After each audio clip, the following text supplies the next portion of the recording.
ಭಯ ಭಯ ಪಡಿಸ್ತಾನೆ ಇರುತ್ತೆ. ಆದ್ರೆ ಎದುರು ತಿರುಗಿ ನಿಂತ್ರೆ ಭಯ ಪಡಿಸೋ ಭಯ ಹೆದ್ರುಕೊಂಡು ಹೋಗುತ್ತೆ. ನಾವು ಕೇಳಕ್ ಹೋಗಿದಾಗ ಆಫೀಸರ್ ಹೇಳಿದ ಮಾತಿದು. ನನ್ನ ಏನಾದ್ರೂ ಮಾಡ್ತಾರೆ ಅಂತನಾ? ಏನ್ ಮಾಡ್ತಾರೆ? ಪ್ರಾಣ ತೆಗಿತಾರೆ ಅಷ್ಟೇ ಅಲ್ವಾ? ಸಂತೋಷವಾಗಿ ನಾನು ಆಫೀಸರ್ ಹತ್ರನೇ ಹೊರಟೋಗ್ತೀನಿ. ಅದ್ ಬಿಟ್ರೆ ಸಂಪದ ಸಿದ್ದುಗೆ ಹೆದರ್ಕೊಳ್ಳೋದಿಲ್ಲ.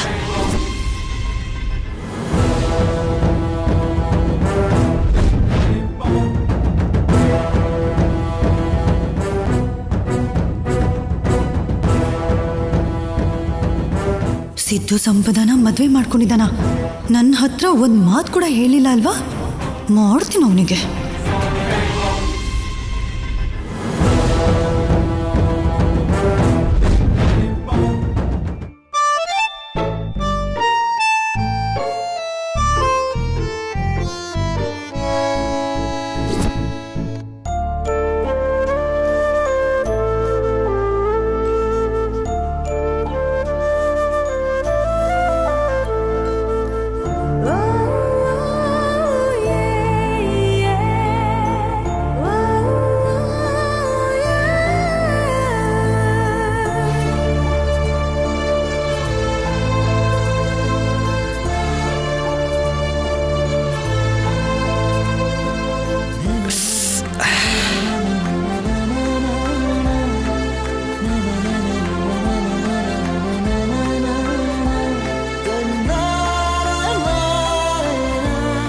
ನಿನಗೇನಣ್ಣ, ಆ ಮದ್ವೆಲಿ ಆರಾಮಾಗಿ ಬಿರಿಯಾನಿ ತಿಂತ ಕೂತಿದ್ದೆ.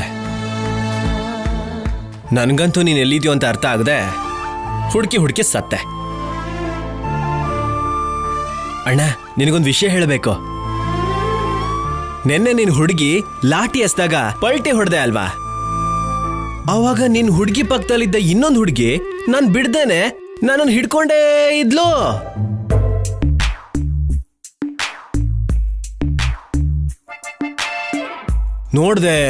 ನೋಡ್ದೆ ಏನೂ ಅರ್ಥ ಆಗ್ಲಿಲ್ಲ. ಹಾಗೆ ಅವಳಿಗೆ ಮುಖದ ಹತ್ರ ಮುಖ ತಗೊಂಡೋಗಿ ಮೂತ್ ಕೊಟ್ಬಿಟ್ಟೆ.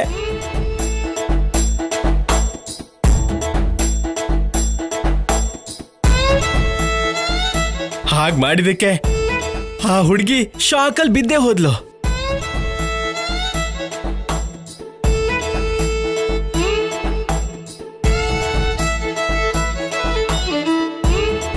ಇನ್ನು ಎದ್ದಿದಳೋ ಇಲ್ವೋ? ನಾನಂತೂ ನೀನ್ ಫೋನ್ ಮಾಡೋವರೆಗೂ ಓಡ್ತಾನೇ ಇದ್ದೆ. ರಾತ್ರಿ ಆದ್ರೆ ಎಲ್ಲೋ ನೋಡ್ತಾ ಆ ಫೋಸಲ್ಲಿ ಕೂತ್ಕೋತೀಯ. ನಿನಗೆ ಕೇಳಿಸ್ತಿದ್ಯೋ ಇಲ್ವೋ ನನಗೆ ಏನೋ ಅರ್ಥ ಆಗ್ತಿಲ್ಲ. ಅಣ್ಣೋ, ನಾನು ಹೇಳಿದ್ ಕೇಳಿಸ್ಕೊಂಡ್ಯಾ? ಲೇ ಮಗ, ನಮ್ಮ ಹುಡುಗಿ ಸೀರೆ ಉಟ್ಕೊಂಡ್ರೆ ಏನ್ ಸಖತ್ತಾಗಿ ಕಾಣ್ತಾಳ.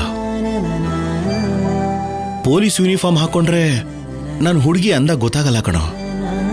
ಮದುವೆಲ್ ನೋಡ್ದೆ ಸೂಪರ್ ಆಗಿದ್ಲು. ನನ್ ನೋವು ನಾನು ಹೇಳ್ತಿದ್ರೆ ನೀನು ನಿನ್ ಹುಡುಗಿ ಬಗ್ಗೆ ಹೇಳ್ತಿದ್ಯಾ? ಲೇ, ನೆನ್ನೆ ಇಡೀ ದಿನ ನಾವಿಬ್ರು ಪಕ್ಕದಲ್ಲೇ ಇದ್ವಾ. ಒಟ್ಟಿಗೆ ಓಡಾಡಿದ್ವಿ, ಒಟ್ಟಿಗೆ ಊಟ ಮಾಡಿದ್ವಿ. ಜೀವನ ಅಲ್ಲೇ ನಿಂತು ಹೋಗಿದ್ದಿದ್ರೆ ಚೆನ್ನಾಗಿರ್ತಿತ್ತೇನೋ ಅನಿಸ್ತಿತ್ತು. ಆಹಾ, ಮದ್ವೆಗೆ ಹೋಗಿದ್ನಲ್ಲ, ಕದಿಯೋಕ್ ಒಳ್ಳೆ ಬಂಗಾರ ಸಿಗುತ್ತೆ ಅನ್ಕೊಂಡೆ. ಕೊನೆಯಲ್ಲಿ ಇದೊಂದೇ ಕಣೋ ಸಿಕ್ಕಿದ್ದು. ನೀನಂತೂ ಖುಷಿಯಾಗಿದ್ಯಾ ಅಲ್ವಾ? ನನ್ನ ಕತೆ ಯಾಕೆ ಹೇಳು? ಆ ಹುಡುಗಿ ಕೆನಾಗ ನಾನು ಹೋಗಿ ಮುತ್ಕೊಟ್ಟೆ ಅಲ್ವಾ? ಕೇಸ್ ಏನಾದ್ರೂ ಆಗತ್ತಾ? ಅಂದ್ರೆ ಕರಿಯ ನೀನು ಮುತ್ತು ಕೊಡ್ತೀಯಾ? ಬಾಬ್ಜಿ ನೋಡು, ನೀನ್ ಯಾವಾಗ ಕೊಡ್ತೀಯ ಮುತ್ತು? ಅಯ್ಯೋ ಆಂಟಿ, ಅವನು ಹೇಳ್ತಿರೋದು ಮುತ್ತಲ್ಲ, ತುತ್ತು. ಹಾಗ ನಾನಂತೂ ಮುತ್ತು ಅನ್ಕೊಂಡೆ. ಆಂಟಿ, ನೀನೇನಂಟಿ ಸೀದಾ ನಮ್ಮನೆಗೆ ಬಂದಿದೀಯಾ? ಬಾಬ್ಜಿ, ನಿನ್ಗೋಸ್ಕರ ಬಿರಿಯಾನಿ ಮಾಡಿದ್ದೀನಿ, ತಿನ್ನು. Thank you Kalyani madam. ನಾನ್ ಬಿರಿಯಾನಿ ಕೊಟ್ರೆ ಕಲ್ಯಾಣಿ ಯಾಕೇನು ಹೇಳ್ತಾಳೆ? ನಿನ್ ಕಿವಿಗೆ ಎಣ್ಣೆ ಏನಾದ್ರೂ ಬಿಟ್ಕೊಂಡಿದ್ಯಾ? ಏನೋ ಹೇಳಿದ್ರೆ ಏನೋ ಕೇಳಿಸ್ತಾ ಇದೆ. ನಾನು ದಿಲ್ದಾರ್ ಅಂದೆ, ನಿನಗೆ ದಿಲ್ಲಿದೆ, ಅದಕ್ಕೆ ನಮಗ್ ಬಿರಿಯಾನಿ ತಂದ್ಕೊಟ್ಟಿದ್ಯಾ. ನಾನ್ ಕೊಡ್ತಾನೇ ಇದ್ದೀನಿ, ನೀನ್ ಮಾತ್ರ ಏನೂ ಕೊಡ್ತಿಲ್ಲ. ಸ್ವಲ್ಪ ನನ್ನ ನೋಡ್ಕೋ ಬಾಬ್ಜಿ. ರಾತ್ರಿ ಆದ್ರೆ ಕಣ್ ಕಾಣಿಸಲ್ಲ, ನನ್ನ ನೋಡ್ಕೊ ಅಂತಂದ್ರೆ ಏನ್ ನೋಡ್ಕೋತಾನೆ? ಲೇ ಸಕ್ಕು, ಎಲ್ಲಿದ್ಯಾ? ನಾನ್ ಬರ್ತೀನಿ ಅಂತ ಬಿರಿಯಾನಿ ಮಾಡಿದ್ಯಾ? ವಾಸನೆ ಇಡೀ ಏರಿಯಾಗ ಹರಡ್ಬಿಟ್ಟಿದೆ. ನೋಡು ಅಂಕಲ್ ಬಂದ್ರು. ಲೇ ಅಂಕಲ್ ಸರಿಯಾಗಿ ಎಣ್ಣೆ ಹೊಡ್ಕೊಂಡ್ ಬಂದವ್ರು ಅನ್ಸುತ್ತೆ. ಆಂಟಿಗೆ ಜಾಗರಣೆನೆ. ಅವ್ರಿಗೆ ತಿನ್ನೋಕಾಗಿದ್ರೆ ನಿನ್ ಮನೆಗೆ ಯಾಕೆ ಬಿರಿಯಾನಿ ಬರ್ತಿತ್ತು? ಹೋದ್ಲೇನೋ? ಹೋದ್ಲು ಅಣ್ಣ. ಲೋ ಮಗ, ನನ್ ಹುಡುಗಿ ಎಷ್ಟು ಒಳ್ಳೆಯವಳು ಗೊತ್ತೇನೋ? ನನಗೆ ಹೆಂಗ್ ಗೊತ್ತಾಗುತ್ತಣ್ಣ? ಆದ್ರೆ ನನ್ ಹುಡುಗಿನ ಅವ್ರು ಯಾರೋ ಸಿಕ್ಕಾಪಟ್ಟೆ ಫಾಲೋ ಮಾಡ್ತಾವ್ರು. ಯಾರಣ್ಣ? ಅವತ್ತು ನಮ್ಮ ಹುಡುಗಿ ಮನೆಗೆ ಹೋಗಿದ್ವಲ್ಲ, ಅವಾಗ ಗೋಡೆ ಹಾರ್ಕೊಂಡು ಬಂದ್ರು ನೋಡು. ನಾನು ಅವ್ರಿಗೆ ನಾಯಿಗೆ ಹೊಡೆದ್ನಲ್ಲ, ಅವರೇ ಅನ್ಸತ್ತೆ ಕಣ. ಅವರಾ? ಹೌದು, ಅವ್ರು ಏನೋ ಪ್ಲಾನ್ ಮಾಡ್ತಿದ್ದಾರೆ ಅನ್ಸತ್ತೆ. ಅವ್ರು ನನ್ನ ಕೈಗೆ ಸಿಗಬೇಕು. ಹಾ ಅಣ್ಣ, ಅವ್ರನ್ನ ಆಮೇಲೆ ಹುಡುಕ್ಬೋದು, ಮೊದ್ಲು ಆಂಟಿ ತಂದಿರೋ ಈ ಬಿರಿಯಾನಿನ ತಿಂದ್ಬಿಡೋಣ. ಸಖತ್ತಾಗಿದೆಯಲ್ಲೋ ಆಂಟಿ ತರನ? ತೆಗಿ ತೆಗಿ ತೆಗಿ.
ಅಮ್ಮ,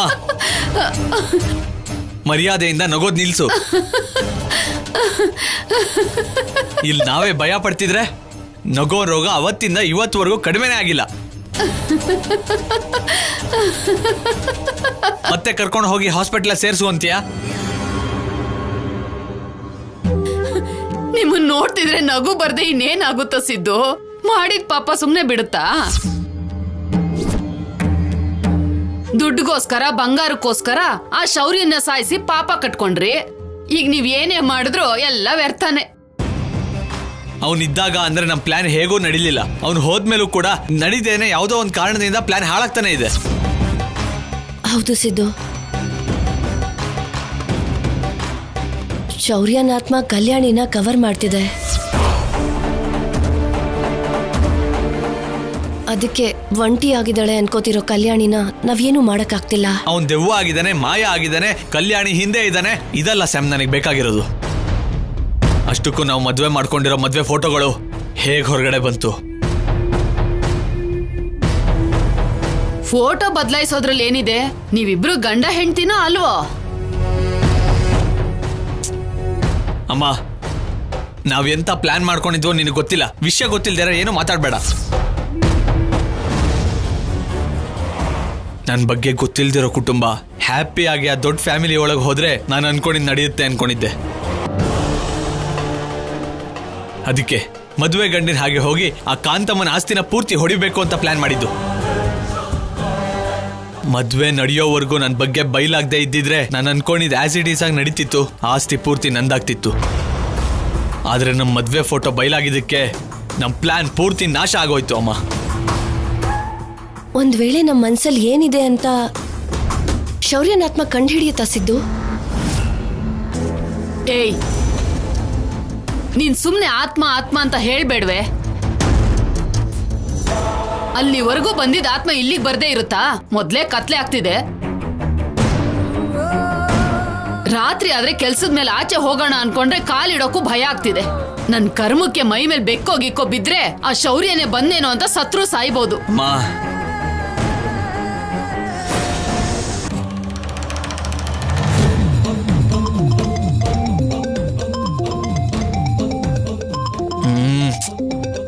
ಅಕ್ಕನ್ಗೇನ್ ಕೆಲ್ಸ ಗಿಲ್ಸ ಇಲ್ಲ. ಕರೆಕ್ಟಾಗಿ ನಾನು ಕೋಪದಲ್ಲಿ ಇರ್ಬೇಕಾದ್ರೇನೆ ಕಾಲ್ ಮಾಡ್ತಾಳೆ. ಫೋನ್ ತೆಗೆದು ಮೊದ್ಲು ಮಾತಾಡೋ. ಏನ್ ಹೇಳ್ತಾಳೋ ಏನೋ. ಹೇಳಕ್ಕ. ಏನೋ ನೀನು ಸಿದ್ದು, ನಿನ್ ಮದ್ವೆ ಬಗ್ಗೆ ನನಗೊಂದ್ ಮಾತು ಕೂಡ ಹೇಳಲಿಲ್ಲ. ಯಾಕೆ? ನನ್ಗೇನಾದ್ರೂ ಉಡುಗೊರೆ ಕೊಡ್ಬೇಕಾಗತ್ತೆ ಅಂತನಾ? ಆಗ್ಲೇ ನನ್ನ ಮದ್ವೆ ವಿಷಯ ನಿನ್ವರೆಗೂ ಬಂತ? ಬರ್ದೇನೆ ಹೇಗಿರುತ್ತೋ ಏನು? ಹಾಗಾದ್ರೆ ಆ ಕಲ್ಯಾಣಿ ಎಲ್ರಿಗೂ ಹೇಳ್ಬಿಟ್ಲಾ? ಹೇಳ್ದೇನೆ ಇರ್ತಾಳ ಏನೋ? ಆ ಅನುಪಮ ಅಮ್ಮನ ಹತ್ರ ಹೇಳ್ಬೇಕಾದ್ರೆ ಕೇಳಿಸ್ಕೊಂಡೆ ನಾನು. ಆದ್ರೂ ನನ್ಗೆ ಯಾಕೆ ಹೇಳಲಿಲ್ವೋ ನೀನು?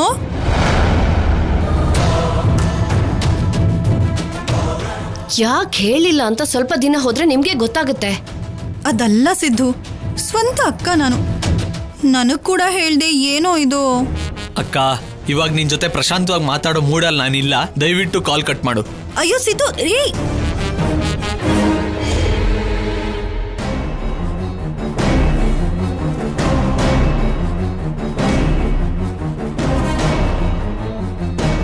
ಸಿದ್ದು, ಶೌರ್ಯ ಸತ್ತೋಗಿದ್ದಾನೆ ಅನ್ನೋದು ನಿಜಾನೇ ಅಲ್ವಾ? ಅದ್ರಲ್ಲಿ ಅನುಮಾನ ಇಲ್ಲ ಸ್ಯಾಮ್. ನಮಗ್ ಬಂದಿರೋ ಇನ್ಫಾರ್ಮೇಶನ್ ಪ್ರಕಾರ ಶೌರ್ಯ ಖಂಡಿತ ಸತ್ತೋಗಿದ್ದಾನೆ. ಯಾವುದಕ್ಕಾದ್ರೂ ಆಗ್ಲಿ ಆ ಪೋಸ್ಟ್ ಮಾರ್ಟಮ್ ರಿಪೋರ್ಟ್ ಕೂಡ ತರಿಸ್ಕೋತೀನಿ. ಏಯ್, ಮೊದ್ಲೇ ಅವ್ನ್ ದೆವ್ವ ಕಾಣಿಸ್ಕೋತಿದ್ದಾನೆ ಅಂತಿದ್ಯಾ? ಮತ್ತೆ ಮತ್ತೆ ಅವ್ನ್ ತಂಟೆಗೆ ಹೋಗ್ಬೇಡ್ವೋ?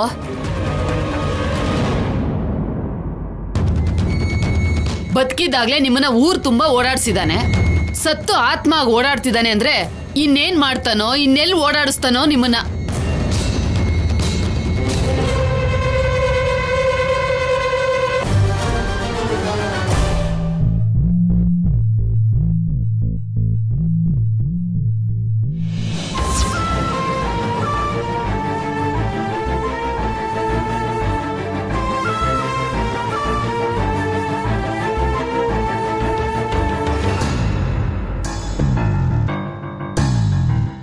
ಅಮ್ಮ ಅಮ್ಮ ಅಮ್ಮ ಅಮ್ಮ, ಏನಾಯ್ತಮ್ಮ ಕಲ್ಯಾಣಿ?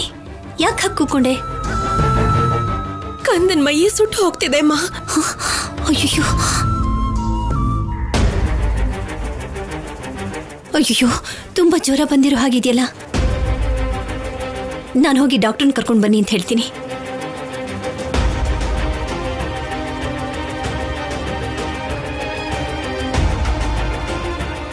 ಬಾಲಾಜಿ, ಬಾಲಾಜಿ, ಏನಮ್ಮ? ಬಾಲಾಜಿ, ಮಗುಗ್ ಜ್ವರ ಬಂದ್ಬಿಟ್ಟಿದೆ, ಬೇಗ ಹೋಗಿ ಡಾಕ್ಟರ್ನ ಕರ್ಕೊಂಡ್ ಬಾ. ಸರಿ ಅಮ್ಮ. ಅದೇನಮ್ಮ, ರಾತ್ರಿ ಚೆನ್ನಾಗೇ ಇದ್ದ ಅಲ್ವಾ? ಅಷ್ಟರಲ್ಲಿ ಜ್ವರ ಬರೋದಂದ್ರೇನು? ಪಾರ್ವತಿ, ನಡಿ ಮೊದಲು ಮಗನ್ ನೋಡೋಣ.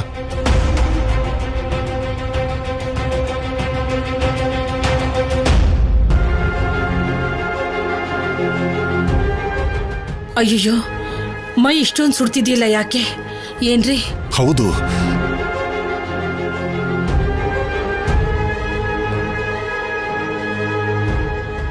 ಈ ಟೈಮಲ್ಲಿ ಡಾಕ್ಟರ್ ಮನೆ ಹತ್ರ ಇರ್ತಾರೋ ಇಲ್ವೋ? ಹಾಸ್ಪಿಟ್ಲಿಗೆ ಕರ್ಕೊಂಡೋಗಣವಾ? ಬಾಲಾಜಿ ಹೋಗಿದ್ದಾನಲ್ಲ, ಸ್ವಲ್ಪ ಹೊತ್ತಲ್ಲಿ ಬರ್ಲಿಲ್ಲ ಅಂದ್ರೆ ಹಾಗೆ ಮಾಡೋಣ.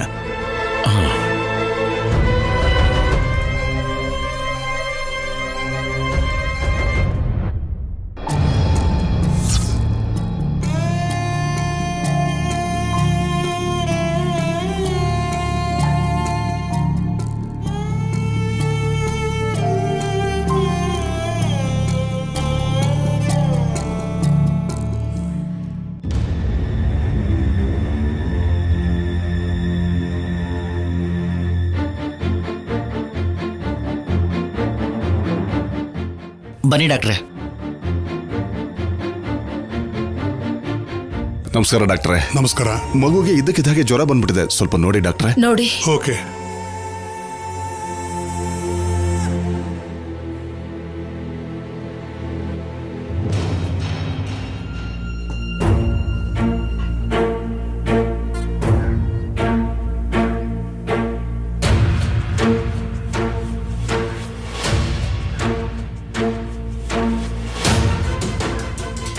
ರಾತ್ರಿ ಚೆನ್ನಾಗೆ ಮಲಗಿದ್ದ ಡಾಕ್ಟರ್, ಬೆಳಿಗ್ಗೆ ಎದ್ದು ನೋಡಿದ್ರೆ ಇಷ್ಟು ಮೈ ಸುಡ್ತಾ ಇದೆ. ಮಗು ಯಾರನ್ನೋ ಕನ್ವರ್ಸ್ತಿದ್ದಾನೆ ಅನ್ಸುತ್ತೆ. ಯಾರ ಬಗ್ಗೆ ಆದ್ರೂ ಯೋಚನೆ ಮಾಡ್ತಿದ್ಯಾ?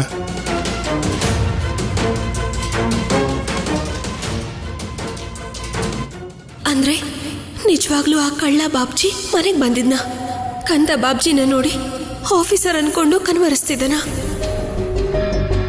ಕನ್ವರ್ಕೆನ ಇದ್ದಕ್ಕಿದ್ದ ಹಾಗೆ ಜ್ವರ ಬರೋದಂದ್ರೇನು? ಚಿಕ್ಕ ಮಗು ಯಾರ ಬಗ್ಗೆನೋ ಕನ್ವರ್ಸೋದಂದ್ರೇನು? ನನ್ಗೇನೂ ಅರ್ಥ ಆಗ್ತಿಲ್ಲ.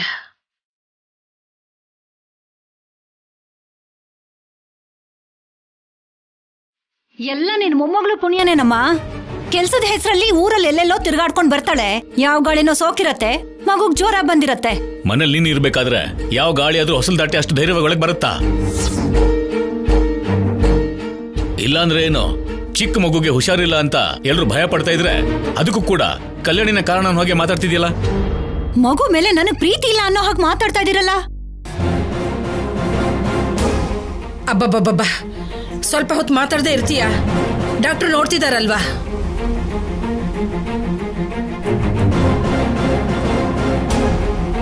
ಏನು ಸಮಸ್ಯೆ ಇಲ್ಲ ಅಲ್ವಾ ಡಾಕ್ಟರ್? ಭಯ ಪಡೋ ಅಂತ ಅಗತ್ಯ ಏನೂ ಇಲ್ಲ.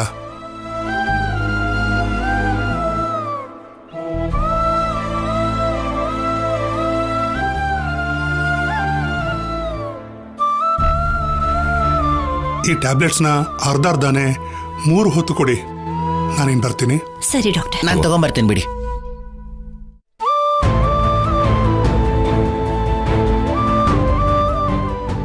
ಖಾಲಿ ಹೊಟ್ಟೆಗೆ ಟ್ಯಾಬ್ಲೆಟ್ಸ್ ಹೇಗೆ ಕೊಡೋದು? ನಾನು ಹೋಗಿ ಇಡ್ಲಿ ತಗೊಂಡ್ ಬರ್ತೀನಿ, ತಿನ್ಸಿದ್ಮೇಲೆ ಕೊಡೋಣ. ಅದಕ್ಕೆ ನೀನ್ ಯಾಕಮ್ಮ? ನಾನು ಹೋಗಿ ತಗೊಂಡ್ಬರ್ತೀನಿ. ಹ್ಮ್